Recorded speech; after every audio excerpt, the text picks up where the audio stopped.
guys, i-share ko sa inyo kung paano ako magluto ng tortang ampalaya. Napakasimple lang guys. Ayan, naglagay lang ako ng oil, onion, garlic. Yan lang ang aking ingredients. Nalagay lang ako ng chicken broth cube at saka asin.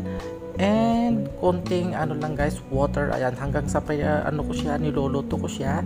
Ayan, bago natin ilagay yung dalawang egg. Ayan, ganyan lang ako kasimple guys magluto ng tortang ampalaya. Ayan, gustong gusto ko ng tortang ampalaya guys kasi napakaganda ito, lalo na sa mga may diabetes. Ayan, yan guys, naglagay lang ako ng dalawang itlog para eksakto sa ating ampalaya na niluto kanina. Ayan, so ayan, malapit nang maluto.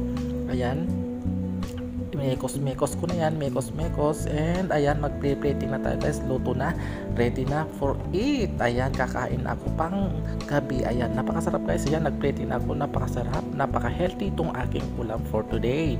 Ayan, tortang ampalaya or better gourd. Ayan, thank you for watching. Yeah!